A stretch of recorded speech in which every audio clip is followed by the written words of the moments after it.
Good evening, everyone. Welcome, and welcome, Ajahn. Hey. Thank you for taking our guided meditation tonight. Welcome to everyone here in the hall at the Buddha Loka Centre, and also to our online audience. Thank you for joining us. Tonight's guided meditation is being led by Ajahn Sādaro and will last until about 8:30 p.m, so for about 1 hour. After that time, you can ask questions here in the hall if you'd like by raising your hand, or if you're online, you can type your question into the live chat. If you're here in the hall, just a reminder to please turn your phone off or have it on silent or in some way that's not going to cause any disruption to the meditation. Thank you very much. Thanks, Langdon. Very good. Nice to see everybody tonight. Lots of people. That's a good thing. Anybody new? New? First time here? First time here? Okay. Second. Okay. You're an old hand, Dad. Yeah, it's very good. Yeah. Have you? Those that are new, have you done any meditation before? Done it before? Yep. Perfect. What about for like an hour or so? Done that before? Cool. That makes my job so much easier. It's very good. I don't have to explain much. Just sit there and meditate for an hour. So, as Langdon said, we'll sit for about an hour, and then if you have any questions after that, we can have a bit of a discussion. So with that, we might get started. And just find your most comfortable posture.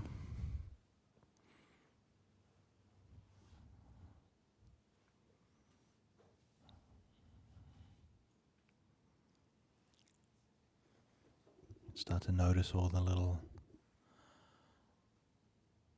adjustments that your body automatically makes as you settle in.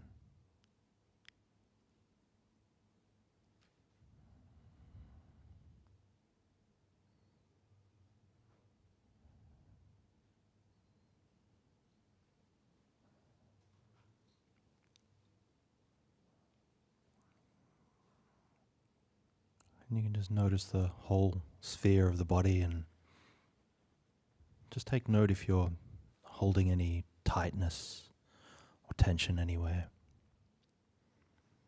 And if you are, just try to soften and relax those areas.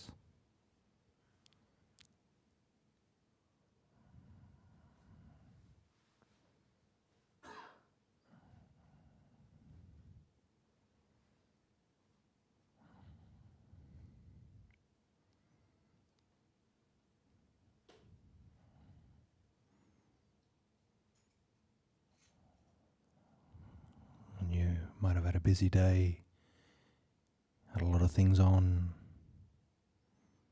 maybe rushing around,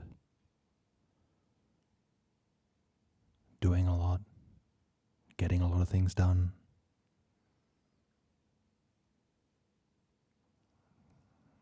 But now is the time to put all of that down.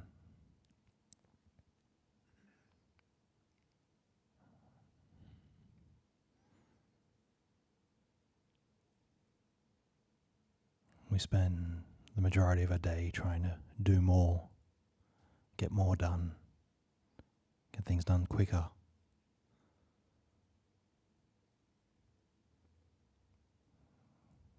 For the next hour or so, we actually want to do the opposite of that.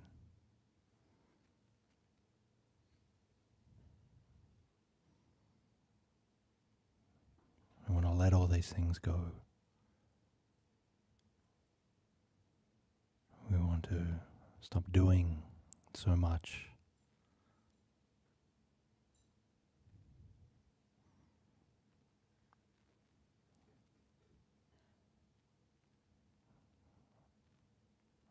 There's nothing for you to do now.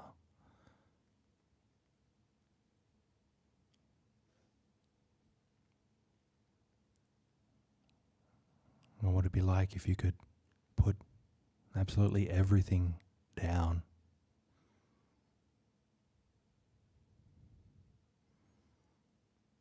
And just be okay sitting here.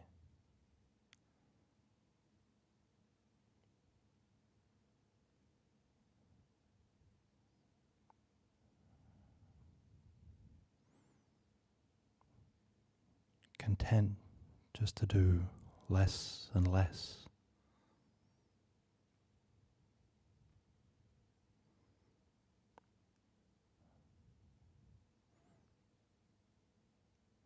Nothing special, just sit.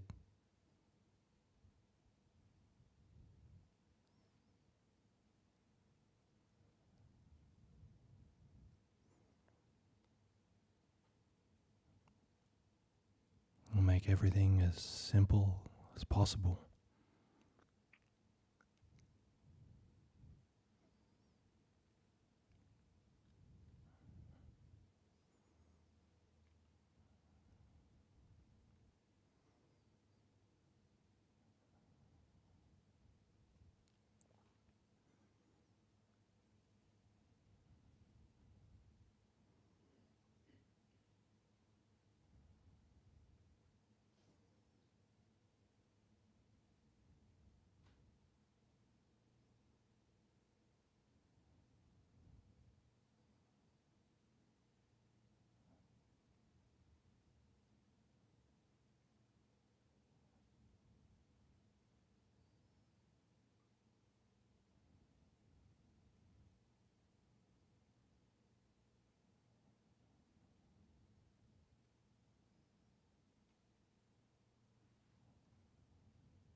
practicing.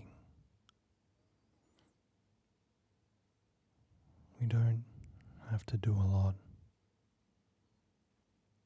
Just one simple thing.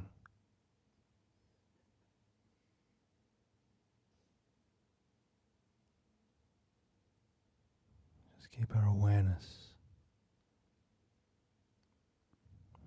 in this moment.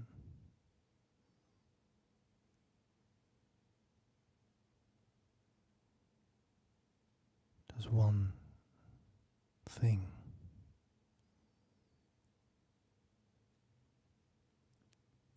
Everything else is too complex, too busy.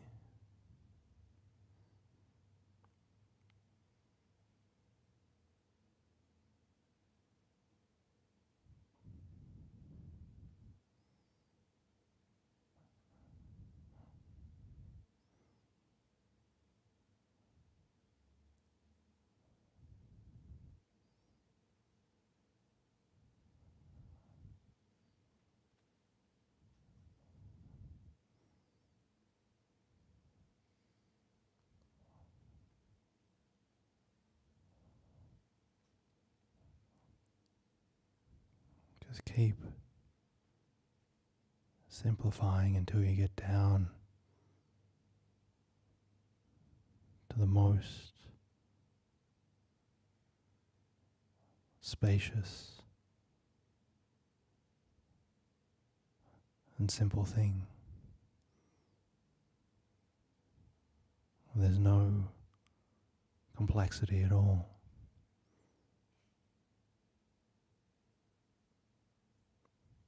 Just one thing.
would you make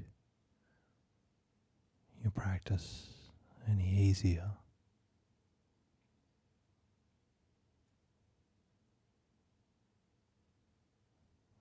Is there anything that you're struggling against?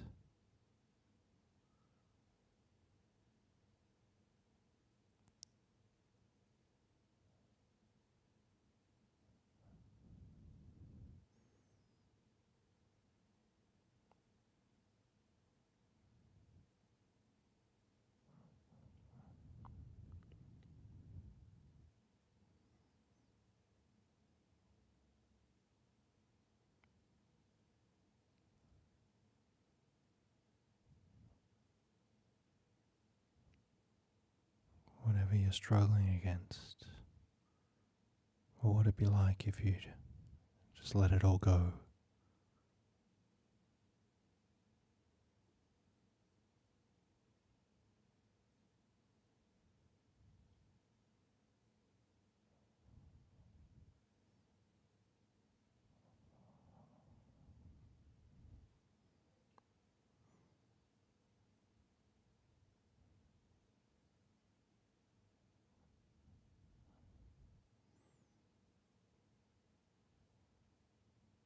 Can you make things even easier?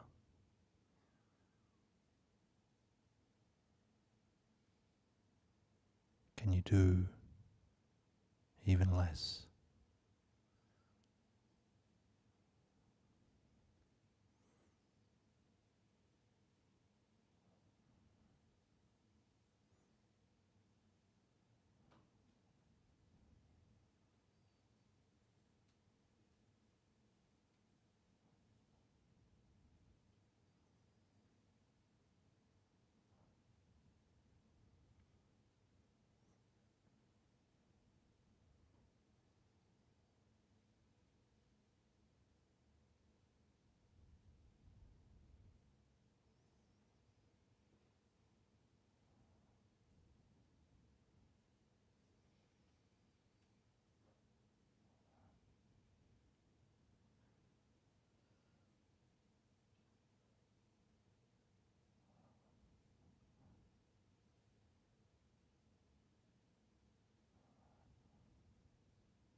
Okay.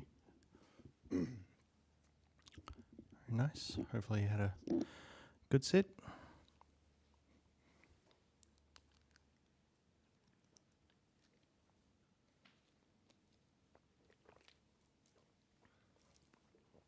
As we slowly emerge from the simpleness, we'll move into what's going on in the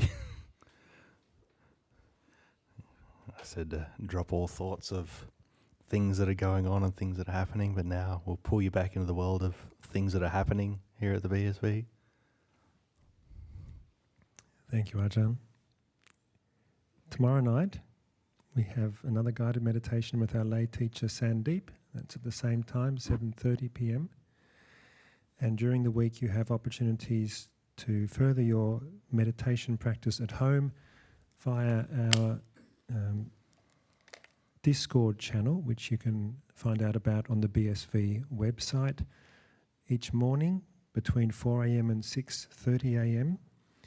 There we have a group sit on Discord, New Day, New Mind. And on Mondays, Wednesdays and Fridays, that sit is joined by Ajahn Nando for guided meditation at 6 a.m. And then each evening at 7 p.m. we have Make Meditation a Healthy Habit. That's Monday to Thursday, and that's through the Discord as well. And all those evening meditations are led by a monastic. So lots of opportunities to practice your meditation during the week if you're looking for a group support. Next weekend, the Dhamma talk on Sunday will be taken by Venerable Buddha Vihari, and then the guided meditation on the Monday night will be by Ajahn Sādaro again.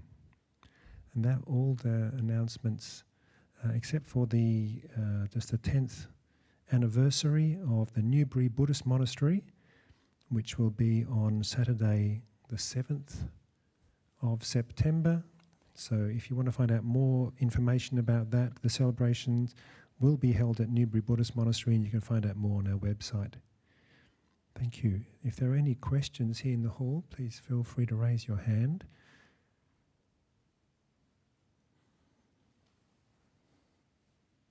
We do have some online questions. I might start with one of those. There's one that was asked Swing right away. at the end of last week, and we didn't have time for it. And the person's asked this question again. It's not directly related to meditation, but the question is,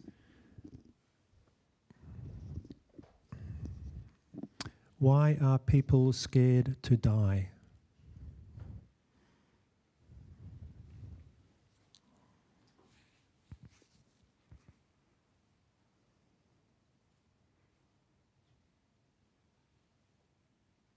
Yeah. It's a really good but also really complex question.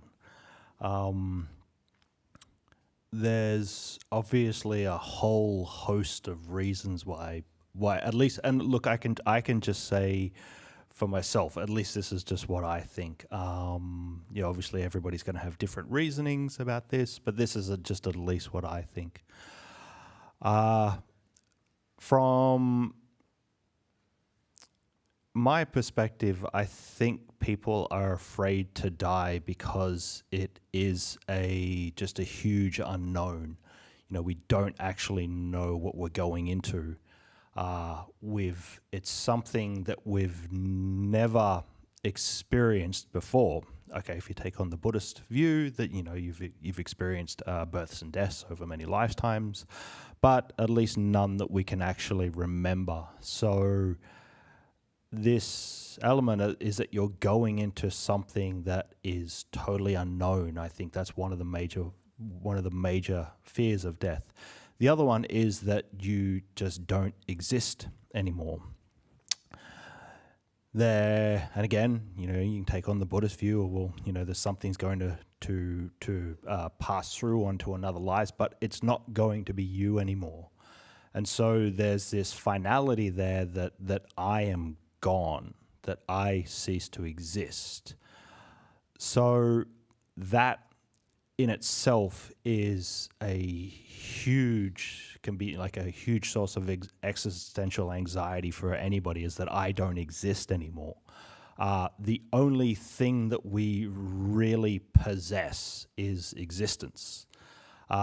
All the stuff that you have, all the things that you accumulate, your house, your car, your family, all these kinds of things, you have absolutely no control over any of them.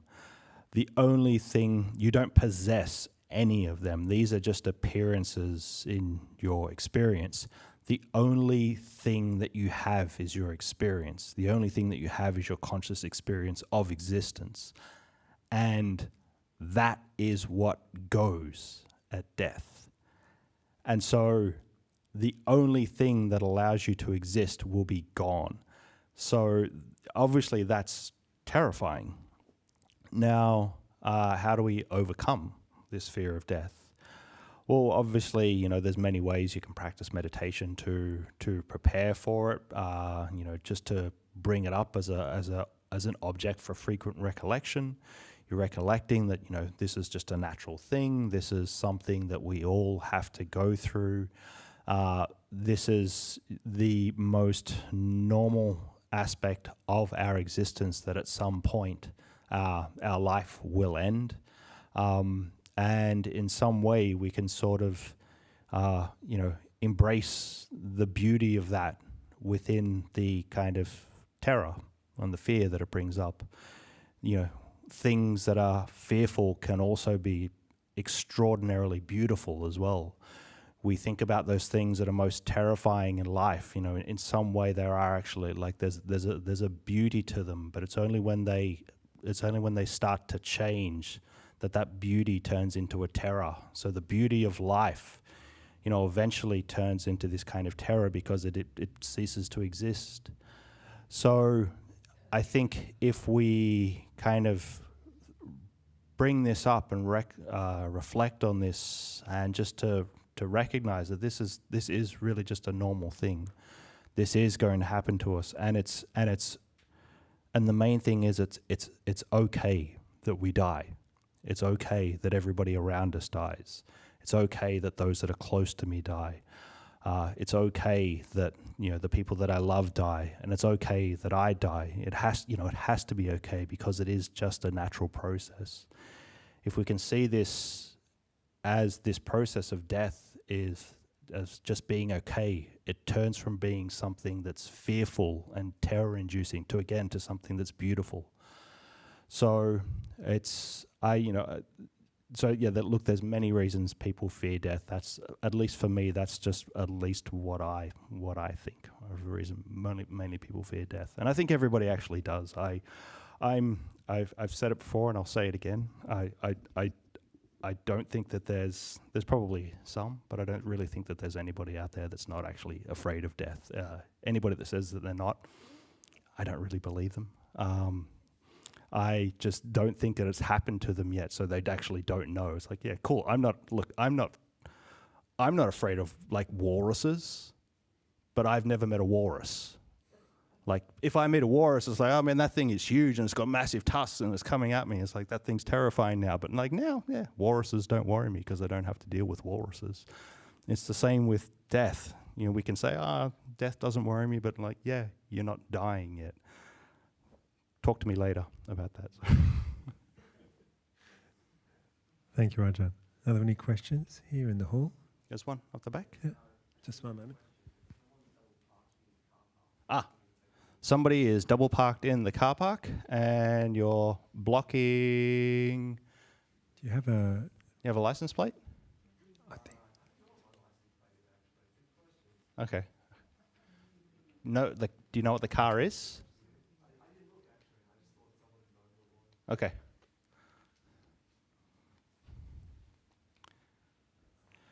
Right. Australia is not like some other countries. Some other countries actually you leave your handbrake off. You actually leave your handbrake off in the car so people can push your car out of the way. Yeah. It's obviously you don't do it on an incline or a decline or something like that. But yeah, a lot of countries you leave your handbrake off so people can we'll just push this thing out of the way. People would freak out in Australia if you did that. So.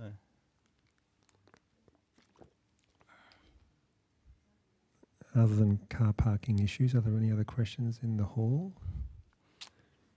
Death in car parks. There are some more online questions if we have time, Ajahn.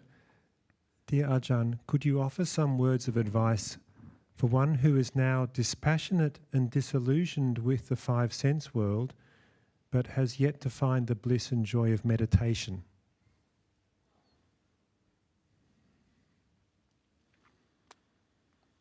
I guess, it's hard to do, obviously, when you're online, but I guess I'd want to ask a follow-up in that if you have a kind of dispassion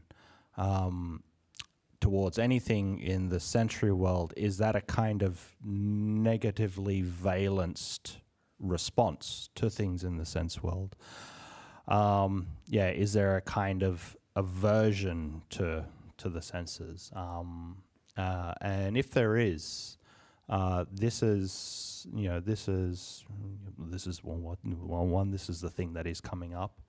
But two, you do have to be a little bit careful of that. If there's a kind of I'm bored of everything and I don't like everything in the world, this can lead to kind of apathy and can lead to a kind of nihilism that's not so healthy. But if it is a kind of boredom with things in the world that they don't give you any substance, they don't give you any kind of contentment, they don't give you any kind of lasting joy or lasting freedom, then there's something that's a little bit more positively valenced about that, and that's something that can be worked with a little bit. And so I just be careful of those if it is this kind of dispassion in a way where you don't like things in the world. That's something that's can be a little bit tricky. So if it's like that, maybe just try to find something that is sort of lifts you up to some extent. Now, the question of, well, if you haven't found the bliss of meditation yet, that's a hard, rock and a hard place to be in, of everything in the world sucks, but my inner world sucks as well, and I don't have this, I don't have a joy of renunciation in this kind of way. And so I'd suggest that just try, if that's the case, try different kinds of meditation, whatever you're working with now, and if you've been working with it for a while and it's not starting to produce those results, you can just try some different things, be a little bit creative, be a little bit playful with your meditation, try different techniques, try different kinds of things. If you're usually just doing something like straight vipassana or something, try some of the more constructive practices, these practices where we build up kind of compassion, forgiveness, generosity, all these kinds of things. The last thing I'd sort of say about that is that generally we think like meditation is everything. We think, again, and it's good that most people think this, but we think like meditation is absolutely everything in life. And it's like, my meditation needs to be good. And everything in the world sucks, but just my meditation needs to be good. And this is not a useful way to look at your practice. Your practice actually is for you to lead a decent life. Your practice is to improve something about your conscious experience, and your conscious experience is basically everything that you have. Your meditation maybe lasts for like 20 minutes or an hour a day. So what? It's the rest of your day that actually matters. It's the rest of your life that actually matters. And so the way that we progress in the Dhamma is, one, obviously we do meditation, but there's so many other things that we have to do as well. It's the way we act, it's the way we speak, it's what we do with our lives. This is the things that actually matter. This is the things that is going to help you progress in your practice. If you're thinking about the way that you ethically engage in the world, if you think about how you can be generous, if you think about, the way that you're sort of speaking to people, if you're doing all these different kinds of things, it's like your practice will be fine. And so we have this kind of myopic view that it's just about our practice, that it's just about our meditation. It's one facet. It's one like tiny facet of your life. There's so many other things there. There's so many other parts of the practice that are just as important. If we look at it from a Buddhist perspective, it's an eightfold path. It's not a one-fold path. If it was a one-fold path, it'd just be meditation, but it's an eightfold path. There's like 7 other things, at least 7 other things that we can be doing. So this is not to say don't do meditation. Obviously, do meditation. Try to get as much out of it as you possibly can. But also just don't see meditation as absolutely everything in your life. There's all these other things that are useful and beneficial for us to do. And, if our meditation isn't working, develop all this other stuff. If you develop all the other stuff, actually the meditation happens really easily. It ceases to become a problem, because the thing that you're practicing for is actually working, and the thing that you're practicing for is how you actually lead the rest of your existence. So, if meditation is not working so well, just try some other stuff. Thank you, Ajahn. If there are no more questions in the hall, we'll go to the next online question, which is about meditation directly. Yep. Is it true that through meditation one is seeing dukkha more clearly? And is that also a sign then of the meditation progressing? Yeah, you could say that. And I think that's a good attitude to have with it. In some way where we're not just seeing it's like, well, everything is dukkha, everything is like really, really bad. But we're seeing that everything within our existence, it holds a kind of dukkha within it.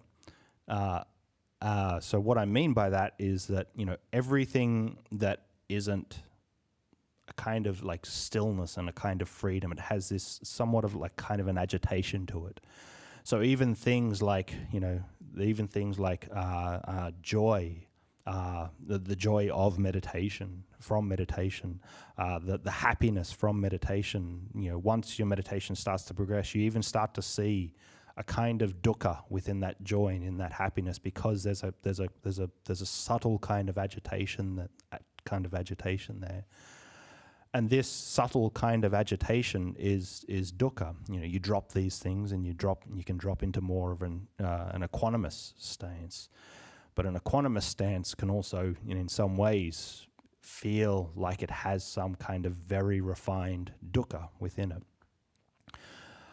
So, and it's, again, we just continue to move through the kind of the stages of the path. So yeah, I'd say you're right. What meditation does when it's working well, it's enabling you to see dukkha in much more clarity, much more, see it more for what it is. Not that it's just these like really, again, you practice meditation, you sit here and you have like a bad back and it's a lot of pain and all these kinds of things. It's like, oh yeah, body's a dukkha. Or I sit here, honestly, if I'm in a bad mood today and God, just all I can think about is how much that person annoys me and I'm just getting angry and all these kinds of things. Yeah, you can actually see the dukkha that's within that. But then there also, it's not just that. It's also this other kind of more refined dukkha that you actually start to pay attention to a little bit more. And even going, it's like, wow, I was moving towards these kinds of things in meditation that seemed so like that was the goal, or the peace, stillness, happiness, joy, blah, blah, blah, blah, blah, blah, blah, blah. But then you actually realize those states have this kind of very underlying subtle dukkha to it. And if you can just let those things go, then, you do start to become like truly free of any kind of dukkha. So yeah, I think there's this element where you are noticing dukkha more and more, and you're noticing it in a more and more refined kind of way, and you're actually even noticing it in the things that we usually think that aren't dukkha, then we actually do find that there is some kind of dukkha within them. So yeah, good observation.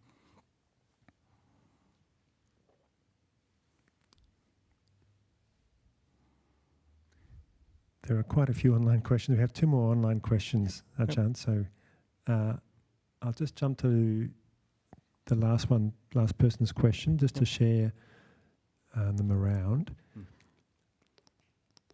So the next one is, people see me as a compassionate person, but I have strong condition to be very judgmental, especially towards people who are close to me, for no strong reason. It's more of an inner feeling than an action towards them. It is very strong, and I become one with it. No distance, no compassion, just hate. Do you have any advice? Thank you, Ajahn. Did I write that question, or? One of the many people who wrote it, perhaps. That basically describes my life. So yeah, look, it's obviously the way that we portray our external characteristics and our behaviors and our speech and all these kinds of things, it can be very different to what's actually going on internally. In some way, I at least think what you're doing is better than the opposite. It's much better that you're compassionate and kind and all these kinds of things on the outside, and you're doing these things that are helping others and being useful to others. But yeah, you may be kind of you're fuming on the inside about these things. So at least that at that level is good, because it's not increasing the suffering of others. But obviously you're still suffering.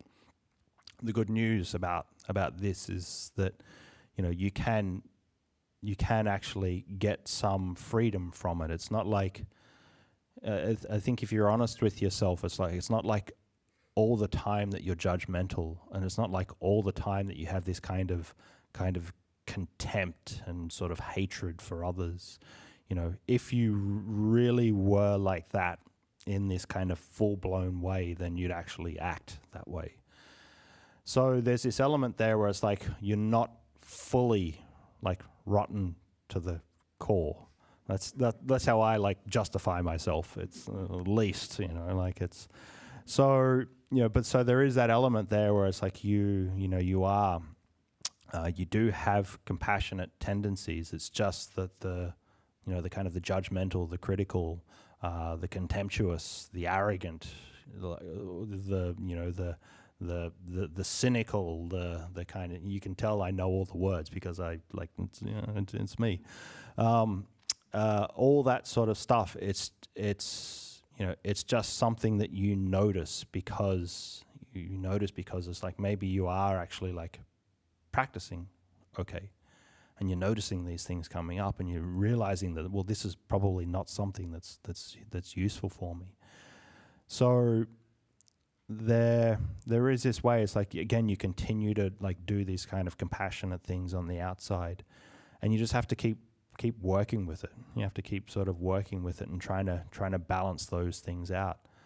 And for me, it's always this element of like it's this internal fight all the time, and it's this internal fight of going like, who's right and who's wrong. I have this like judgmental, critical kind of internal thing going on, and most of the time I'm wrong. Most of the time, the things I think about other people are just totally wrong. But it's just this kind of the habit pattern that comes through. So if we can sort of see this element of us that is like critical and arrogant and all these kinds of things, most of the time it's wrong. But then when we're actually those pushes towards doing compassionate and kind things for others, it's like that's usually something that's right. It's like this is more right than it is wrong. So I think most people generally I think most people are like this to at least some extent. And there's more that are worse than others. I'm probably at the high end of the scale of being worse. There's people that are just rose-colored glasses and all these kinds of things. But I think everybody has a little bit of it. So it just depends. You might have a little bit of it. You might have a lot. You might have a little bit of it, but you just notice it a lot more. But it's good that you actually notice it. Like, it would be so much worse if you didn't notice that this is what's going on in your mind. So yeah, just take solace from that, in that you're actually noticing that this is there, and that in some way you are doing these kind and compassionate things for others. So this is a really good thing. And that, because you're doing these kind and compassionate things, it means that you're not like wholly rotten to the core. So there's hope. You just have to sort of try to balance that out a little bit more. So, yeah. Thank you for your honest answer, Ajahn. We just have one last question online, if there are no questions in the room. Again, this is related to meditation. Yep. Ajahn Brahm often encourages us to focus on the nimitta when it appears. However, I sense a low-key aversion or fear when I see one arising, and then the nimitta quickly goes away and the meditation becomes shallow and unstable. Do you have any thoughts or advice? And maybe need to define nimitta for some people. So, how do I define nimitta? There's so many ways you can define nimitta. Nimitta basically is a just for anybody that doesn't know, nimitta is a Pali term. It means a sign, some sort of a sign in the mind. Now, it's taken as a sign in terms of meditation, in terms of meditation becoming good, is that it might be a sign that something beneficial or positive is happening. This might be something like a sign of brightness. It might be a sign of stillness. It might be a sign of coolness. It might be a kind of color that arises in the mind. It might be it actually can be anything. It can be a feeling within the body. It can be an actual a sign can actually be a kind of mental state as well. So it's not always the fact that it has to be this like bright white light, or however most people usually conceptualize what a nimitta is. I don't know exactly what kind of nimitta you're having arising, because essentially everything that arises is a kind of nimitta. But let's just say, for example, if you're taking the kind of Ajahn Brahm stance, is that there's the nimitta is a kind of light to some extent. It could be a kind of lightness. So if that's happening and there's this low, you said there's like a low grade aversion to that. And it's hard, it's hard to say without actually asking you more questions about it. But what this could be, and I'm not saying it is, what it could be, is that maybe there's a kind of aversion there because, sort of like the death question, it's the unknown. We don't know what this experience is going to be like. Maybe you've had it before, and maybe and so maybe this doesn't apply to you at all. But I know with a lot of people, when they're first starting to get these kinds of things happening in meditation, it's such an unknown, it's such a different kind of experience that we're hesitant towards it. It's, like, this is a bad analogy, but it's sort of like falling in love. It's like, I don't know what this feeling is. And I don't know how to conduct myself properly when I feel like I'm in love. I do all these stupid things and push people away or try to grab onto them too much or whatever it is. So maybe the kind of low-level aversion with this kind of thing is that you're just not familiar with what the nimitta actually is. Once you become more familiar with what the nimitta is, that kind of aversion goes away and you can sort of just sink into it. So yeah, it might be because of that. That's sort of, I'd have to sort of just ask you more questions about that to actually know. But that's basically the kind of answer I can give at the moment, given the limited information I have on it. Thank you, Ajahn. They're all the questions we have. Cleared them all. Cleared the board. Very good. Okay. Very nice to see everyone. Okay. So we'll call it a night. Thanks for coming out tonight. And we'll see you next week.